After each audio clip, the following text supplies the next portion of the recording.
Hey guys, hello everyone. उम्मीद करता हूँ प्रिपरेशन आप लोगों की अच्छी चल रही होगी। मैं आप लोगों के लिए ये एक वीडियो लेके आया हूँ जो आप लोगों की कॉन्सेप्चुअल क्लैरिटी के लिए बहुत इंपॉर्टेंट है। मैं डॉक्टर प्रद्युम्न शर्मा और मैं चाहता हूँ कि आप इस वीडियो को शुरू से लेके आखिरी तक पूरा देखें। आपकी शानदार कॉन्सेप्चुअल क्लैरिटी बनेगी। और अगर आपको ड्यूरिंग द सेशन कोई भी डाउट आए, कोई भी मन में क्वेरी आए, कमेंट सेक्शन में जरूर बताइएगा। मैं आपको जरूर उसका सोल्यूशन प्रोवाइड करूंगा। Thank you very much. पहला क्वेश्चन है, जब भी आप किसी दूसरे ऑर्गेनाइजेशन को अक्वायर करते हैं under acquisition accounting, fair value of asset will be. तो अल्टीमेटली जो क्वेश्चन है वो इस बात पर बेस्ड है कि fair value of the asset का मतलब क्या है। Fair value of the asset will be best price, sale value, cost paid for the asset और मार्केट वैल्यू। ध्यान रखना, किसी एक कॉन्टेक्स्ट में पूछा जा रहा है। कॉन्टेक्स्ट बड़ा सिंपल है कि अगर मैं आपकी कंपनी खरीद रहा हूं, मैं आपकी एसेट खरीद रहा हूं, मैं आपकी गाड़ी खरीद रहा हूं, आपका घर खरीद रहा हूं, तो मेरे लिए, फॉर मी, मेरे लिए ये जो फेयर वैल्यू होगी वो क्या होगी। मैं फेयर वैल्यू किसे मानूंगा, बताइए। आंसर देते चलिए, सेशन को लाइक करते चलिए, कीप आंसरिंग द क्वेश्चन। सही गलत की परवाह किए बिना आपको जवाब देने हैं। बताइए साहब, क्या लगता है आपको। सो ध्यान रखिएगा, जब भी हम किसी को अक्वायर करते हैं तो हमने जो पे किया है ना, वो हमारे लिए क्या बन जाता है, फेयर वैल्यू बन जाता है। Second question, as per Ind AS 113। देखो, इंड एस आपके सिलेबस में मॉड्यूल ए के क्वेश्चन कर रहे हैं, तो इंड एस 113 के हिसाब से एक ऑर्डरली ट्रांजेक्शन किसे माना जाएगा। बिल्कुल रेड्डी साहब, सही जवाब था पिछले का। इस वाले क्वेश्चन का जवाब दीजिए। ऑर्डरली ट्रांजेक्शन किसे मानेंगे कि हाँ, ये ट्रांजेक्शन एक पर्टिकुलर ऑर्डर में है। Sale in the current market condition, distress sale, sales due to liquidation. बताइए, जब भी हम इंड एस 113 को कंसीडर करते हुए ट्रांजेक्शन्स की वैलिडिटी को सर्च करेंगे, तो ये तीनों के तीनों ही किस कैटेगरी में माने जाएंगे, ऑर्डरली ट्रांजेक्शन्स की कैटेगरी में माने जाएंगे। चाहे वो करंट मार्केट कंडीशन में आप एसेट बेच रहे हो, डिस्ट्रेस में बेच रहे हो, या लिक्विडेशन में बेच रहे हो। कॉपीराइट, पेटेंट एंड ट्रेडमार्क किस चीज के एग्जाम्पल है। पेटेंट, कॉपीराइट और ट्रेडमार्क क्या बोलेंगे हम इन्हें। क्या ये फिक्स रिसोर्सेज है, करंट रिसोर्सेज है, इन्वेस्टमेंट है, या इंटेलेक्चुअल प्रॉपर्टी है, बताइए। देखो, याद रखना है आपको, ये चीज आपको जवाब देते चलना है। That will give you a good practice for your examination. सही गलत आपको नोटिस नहीं करना। बिल्कुल सही बात है रेड्डी साहब, इंटेलेक्चुअल प्रॉपर्टी। और इसके लिए अकाउंटिंग स्टैंडर्ड कौन सा है, अकाउंटिंग स्टैंडर्ड 26 जो है वो इसके लिए बनाया हुआ है। एक ओपनिंग स्टॉक है 50,000 का, क्लोजिंग स्टॉक है 40,000 का, परचेज है 1,90,000 का। प्रॉफिट मार्जिन कितना कमाते हो आप, 1/6। 1/6 भी बोल सकता हूं मैं, 16.67 को 1/6 आपका प्रॉफिट मार्जिन है सेल्स पर। सेल्स पूछिए, बहुत आसान क्वेश्चन है। ट्रेडिंग अकाउंट बनाना है हमको। ओपनिंग स्टॉक डेबिट साइड में आता है 50,000 का, क्लोजिंग स्टॉक क्रेडिट साइड में चला जाता है 40,000 का। परचेज आपने किया है 1,90,000 का, और आपको बोला है कि इन्होंने 1/6 प्रॉफिट कमाया है किस पर, जीपी आपने कमाया है 1/6 किस पर, सेल्स पर। लेकिन क्वेश्चन में हमको सेल्स नहीं दी। इसको समझने के लिए आपको एक फंडामेंटल रूल याद करना पड़ेगा कि अगर मान लीजिए कोई चीज सेल्स पर दे रखी और इसको अगर आप कॉस्ट में कन्वर्ट करोगे तो ये एक कम हो जाएगा। जैसे यहां से यहां आओगे ना तो -1, और यहां से यहां जाओगे तो +1। तो अगर सेल्स पे 1/6 दिया है, मतलब कॉस्ट पे कितना हो जाएगा ये, 150। और इस क्वेश्चन में मैं कॉस्ट ऑफ गुड सोल्ड निकाल सकता हूं। कैसे निकाल लूंगा कॉस्ट ऑफ गुड सोल्ड, 50,000 का ओपनिंग, 1,90,000 का परचेज, इसमें से 40,000 का मैंने स्टॉक माइनस कर दिया तो कितना आ गया, 2 लाख मेरा कॉस्ट ऑफ गुड सोल्ड आ गया। इस कॉस्ट में 1/5 क्या है, मेरा प्रॉफिट है। क्यों? क्योंकि जब मैं सेल्स के प्रॉफिट को कॉस्ट में कन्वर्ट करूंगा तो एक वैल्यू कम कर दूंगा, 1/6 से वो कितना हो जाएगा, 1/5। तो मेरा जो प्रॉफिट है इस पर, इस फंडामेंटल रूल के हिसाब से कितना हो जाएगा, 40,000 का प्रॉफिट। तो मैं यहाँ 40,000 का प्रॉफिट निकलूंगा तो मेरा टोटल कितना आ गया डेबिट साइड का, 190, 50, 240, 2,80,000।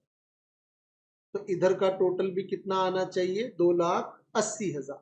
2,80,000 में से 40,000 का क्या है, मेरा क्लोजिंग स्टॉक, ये मेरा ओपनिंग स्टॉक था, ये मेरा परचेज था। तो जो भी डिफरेंस है वो कितना आ जाएगा, मेरा 2,40,000 का डिफरेंस मेरी सेल्स आ जाएगी। बिल्कुल रेड्डी साहब, बिल्कुल सही। उम्मीद करता हूं ये फंडामेंटल रूल आपको समझ में आ गया।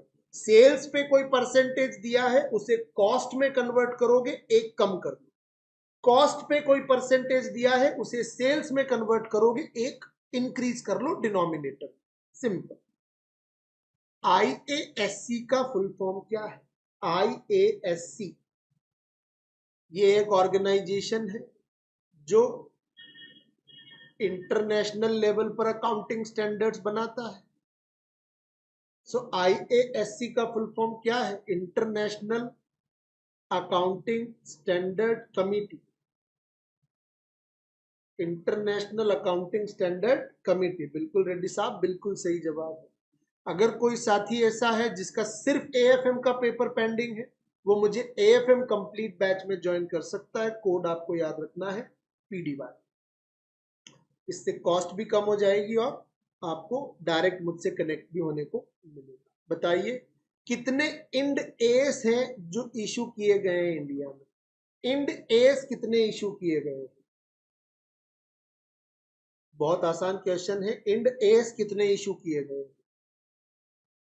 और एग्जाम में पूछा गया है, आपके एग्जाम में पूछा गया क्वेश्चन है, इंड एस कितने इशू किए गए हैं? याद रखिएगा 41 इंड एस हैं जो अब तक इशू किए गए हैं।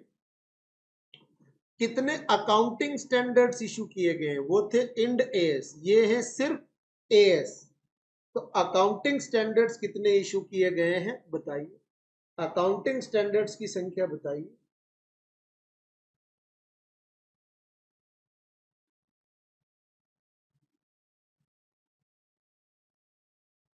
अकाउंटिंग स्टैंडर्ड्स, कोशिश बढ़िया है रेड्डी साहब, लेकिन अकाउंटिंग स्टैंडर्ड कितने हैं? 32। कुल 32 अकाउंटिंग स्टैंडर्ड है और कुल 41 इंड एएस है, याद रखिएगा। बताइए प्रोविजन बना रहे हो आप बैड एंड डाउटफुल डेट्स के लिए, is based on which accounting concept? मतलब आपके बैंकिंग की नजरिए में बात करें तो एनपीए पर प्रोविजन बना रहे हैं हम। एनपीए पर जब भी हम प्रोविजन बनाते हैं तो कौन सा अकाउंटिंग प्रिंसिपल अप्लाई होता है?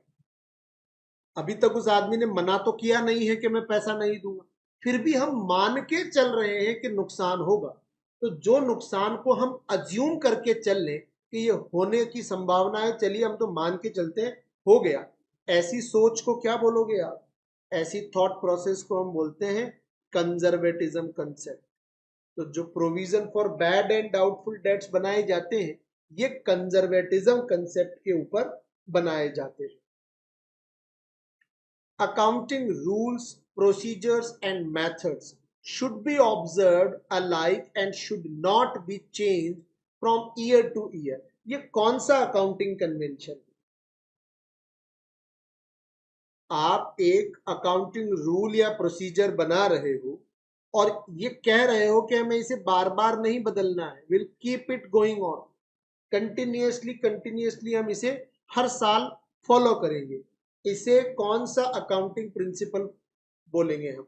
कंसिस्टेंसी, फुल डिस्क्लोजर, कंजर्वेटिज्म या गोइंग कंसर्न? बिल्कुल रेड्डी साहब, बिल्कुल सही, कंसिस्टेंसी। कंसिस्टेंसी प्रिंसिपल क्या कहता है हमसे कि आपने जो एक बार अकाउंटिंग पॉलिसी बना ली उसे आप बार बार बदलिएगा मत, उसे कंटिन्यूसली लंबे समय तक फॉलो कीजिएगा।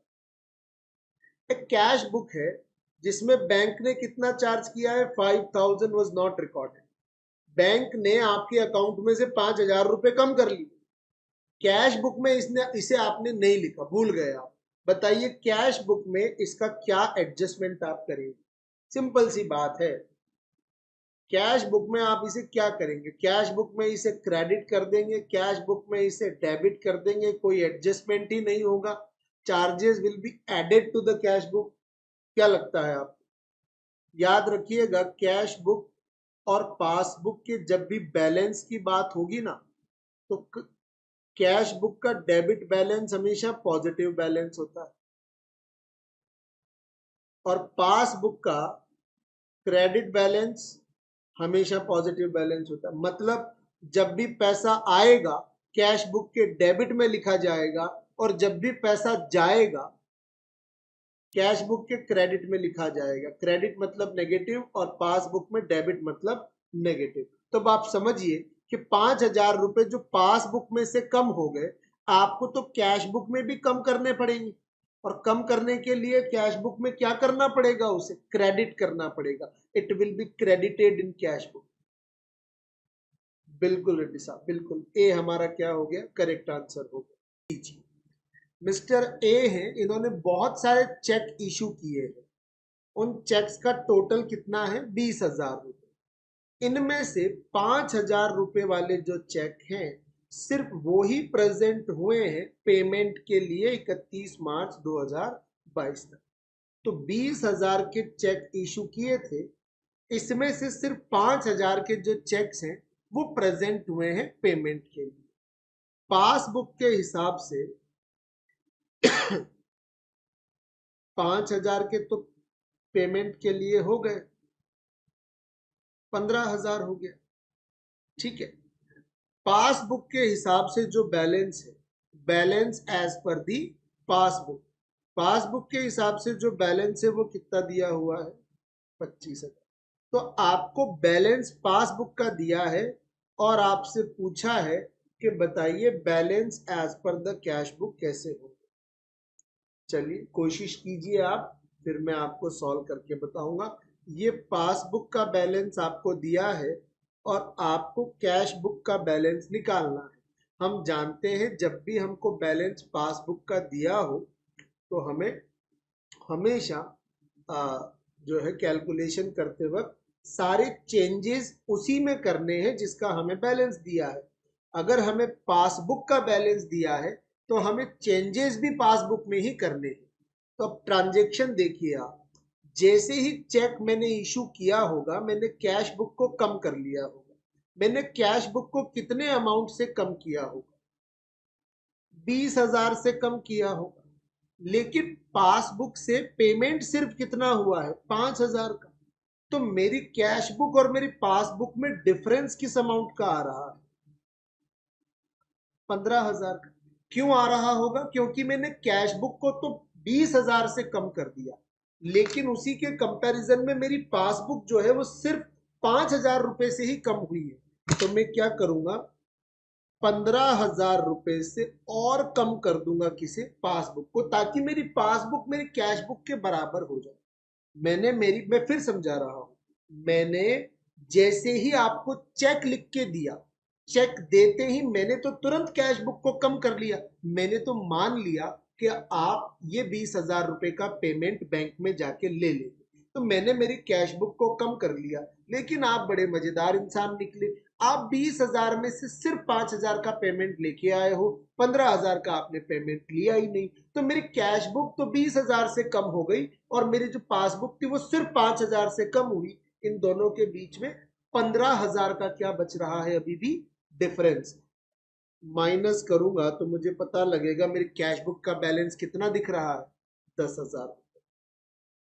बताइए, क्लियर है? बहुत ही इंपॉर्टेंट क्वेश्चन है, एग्जाम में अगर आ गया तो बहुत टेक्निकल बनेगा और गलती करवा सकता है। चलिए, 3 कॉलम कैश बुक में क्या क्या होता है? ट्रेड डिस्काउंट क्वेश्चन नंबर 2 है आज का। लाइक आप लोग जरूर कीजिएगा, आप इन सेशंस को चाहे लाइव देखें चाहे रिकॉर्डेड देखें, आप लोगों का सपोर्ट ही इसकी क्वालिटीज को तय करता है। 3 कॉलम कैश बुक की अगर हम बात करते हैं तो trade discount allowed is recorded on the debit side of the cash book. Cash discount received is on the credit side of the cash book.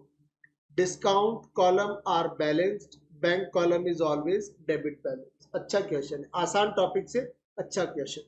3 column cash book. कौन कौन से 3 कॉलम होते हैं? कैश, डिस्काउंट और bank. ये 3 column एक 3 column cash book में होते हैं, डेबिट साइड में भी और क्रेडिट साइड में. है फॉर्मेट किसका? ये कैश बुक का. कैश बुक में जब भी पैसा आता है तो क्या किया जाता है? उसे डेबिट किया जाता है. जब भी पैसा जाता है तो उसे क्या किया जाता है? क्रेडिट किया जाता है. पैसा अगर आ रहा है डेबिट, पैसा अगर जा रहा है क्रेडिट. अब आप सोचिए, 2 तरीके का डिस्काउंट होता है किसी भी बिजनेस के अंदर. एक तो होता है कैश डिस्काउंट और एक होता है ट्रेड डिस्काउंट. कैश डिस्काउंट का मतलब है कि अगर आप मुझे कैश में पेमेंट करोगे तो मैं आपको थोड़ा सा रेट कम लगाऊंगा. और ट्रेड डिस्काउंट का मतलब होता है कि जब आप मुझसे क्वांटिटी में परचेज करोगे तो मैं आपसे आपको डिस्काउंट दूंगा. अब ये बहुत ही टेक्निकल कंसेप्ट पर बेस्ड बात है. बताइए, कोशिश कीजिए, आप आंसर देने की ट्राई कीजिए. मैंने आपको हिंट दे दिया. मैं चाहता हूं इस क्वेश्चन पे आप एक ट्राई लें. कोशिश कीजिए.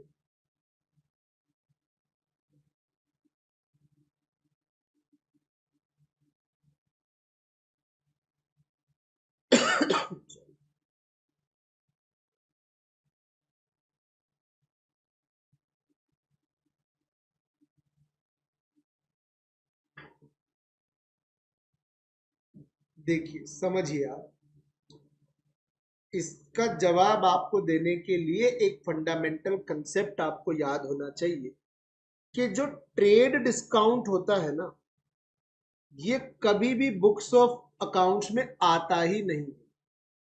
ट्रेड डिस्काउंट को हम कभी भी बुक्स ऑफ अकाउंट्स में रिकॉर्ड नहीं करते. कैश डिस्काउंट जो होता है, जो कैश में आपने डिस्काउंट रिसीव किया है, रिसीव किया होगा तो पैसा आया होगा. तो जब भी कैश डिस्काउंट आप रिसीव करोगे तो that is recorded in the cash book. क्या डिस्काउंट कॉलम का बैलेंस लगाया जाता है? कभी नहीं लगाया जाता. बैंक कॉलम का हमेशा डेबिट बैलेंस होता है क्या? बिल्कुल नहीं होता. बैंक कॉलम का बैलेंस कैसा हो सकता है? बैंक कॉलम का बैलेंस क्रेडिट भी हो सकता है. आंसर क्या हो गया आपका? बी जो है हमारा करेक्ट आंसर होगा. याद रखिएगा, इंपॉर्टेंट बात, ट्रेड डिस्काउंट को कभी भी बुक्स ऑफ अकाउंट्स में रिकॉर्ड नहीं करते. बताइए, क्वेश्चन नंबर 3 का जवाब दीजिए. At the end of the year पेटी कैश बुक जो हम बनाते हैं उसका बैलेंस कहाँ दिखाया जाता है? बैलेंस शीट के अंदर. पेटी कैश बुक जो हम पेटी कैशियर को छोटे मोटे खर्चे करने के लिए कैश देते हैं, बताइए बैलेंस को कहाँ दिखाएंगे? कैश बैलेंस का पार्ट बनाएंगे, करंट एसेट्स में दिखाएंगे, as a part of fix asset दिखाएंगे. नाम ही कैश बुक है, अमाउंट ही पेटी कैश का है, तो हमेशा किसका पार्ट बनेगा? ये हमेशा कैश बैलेंस का पार्ट बनेगा. बिल्कुल रेड्डी साहब, दोनों जवाब आपके बिल्कुल सही है. बताइए, डेप्रिसिएशन क्यों लगता है किसी भी एसेट्स के ऊपर? किसी भी एसेट्स पर डेप्रिसिएशन क्यों लगेगा? Why there is a depreciation on asset? Value बढ़ जाती है लाइबिलिटी की, कैपिटल कम हो जाती है, wear and tear, decrease in the value of asset. तो याद रखिएगा, सी और डी में आपके मन में जो डाउट है, जब भी वेयर एंड टेयर ऑप्शन में मिलेगा हमेशा आंसर क्या होगा? Wear and tear. बिल्कुल सही रेड्डी साहब, बिल्कुल सही जवाब है. बताइए, क्वेश्चन नंबर 5 का जवाब दीजिए.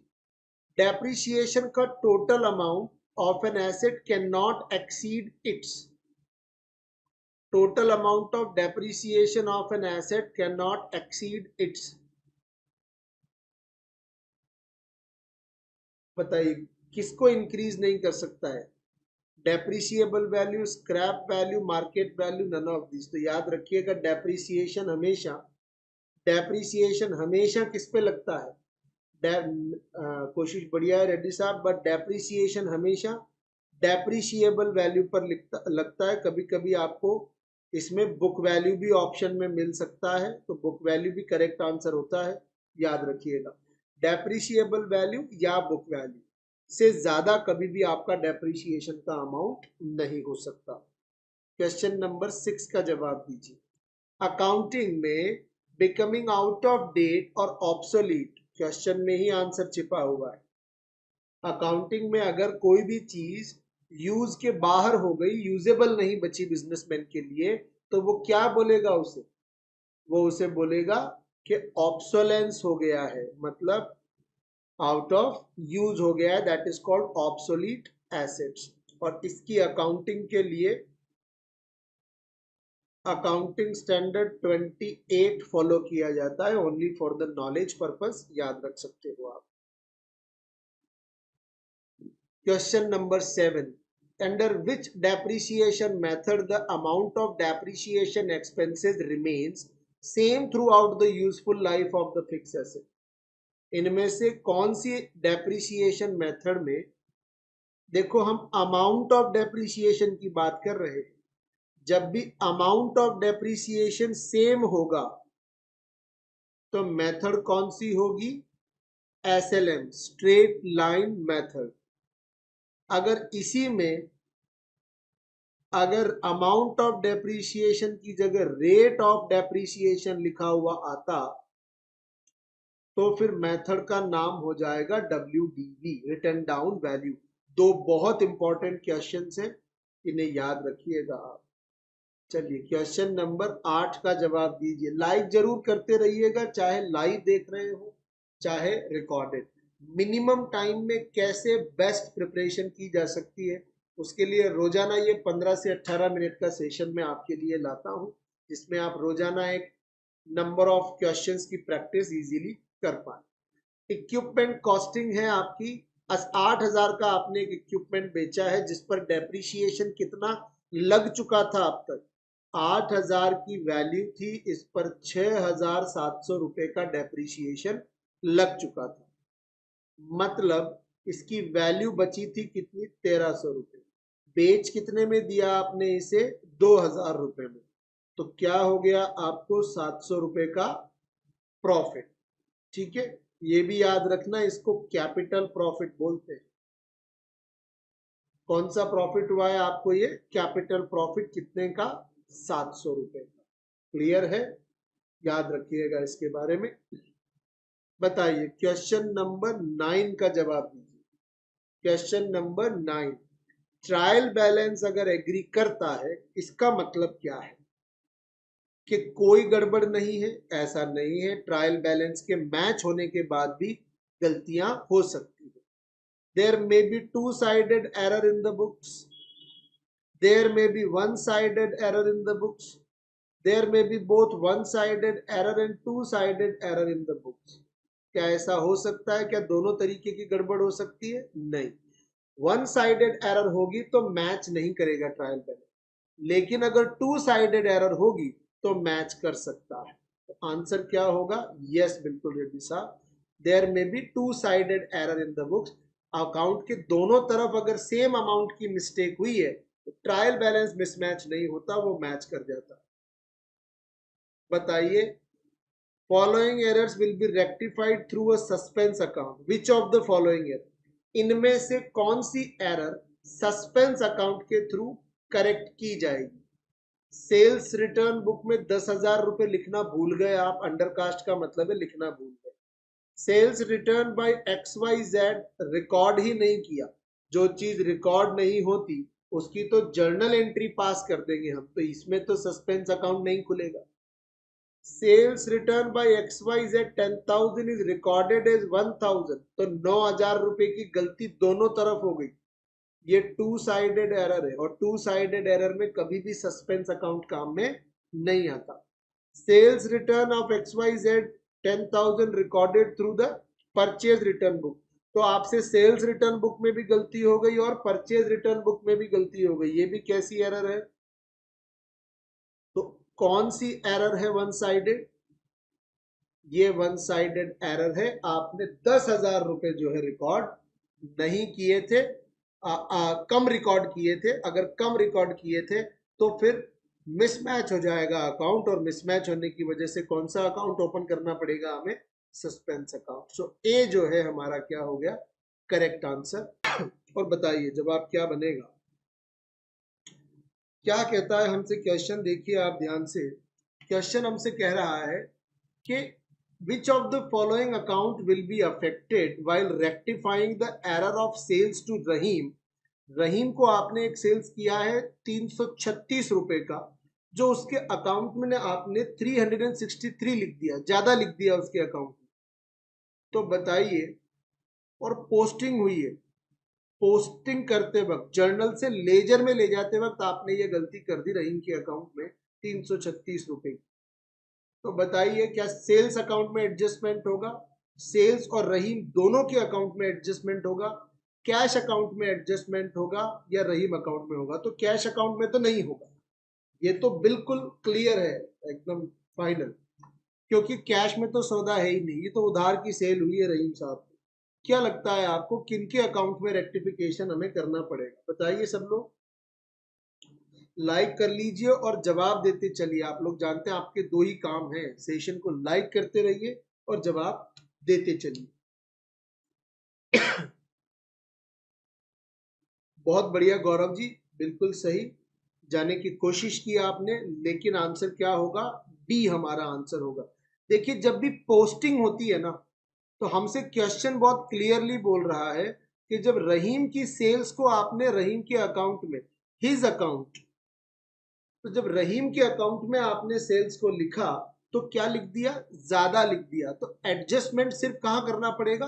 रहीम के अकाउंट में हमें एडजस्टमेंट करना पड़ेगा, सेल्स में कोई एडजस्टमेंट करने की जरूरत नहीं है। रेड्डी साहब बिल्कुल सही जवाब है। ये मिस्टेक अगर हम जर्नल एंट्री में करते, यहां पोस्टिंग की जगह अगर ऐसा लिखा होता कि ट्रांजेक्शन को रिकॉर्ड करते वक्त ही गलती हो गई, रिकॉर्ड करते वक्त गलती हो जाती, तो फिर सेल्स और रहीम दोनों के अकाउंट में हमें चेंजेस करने पड़ते। चलिए क्वेश्चन नंबर 2 का जवाब दीजिए आज के का। Amount spent on increasing the seating capacity of the cinema hall. एक पिक्चर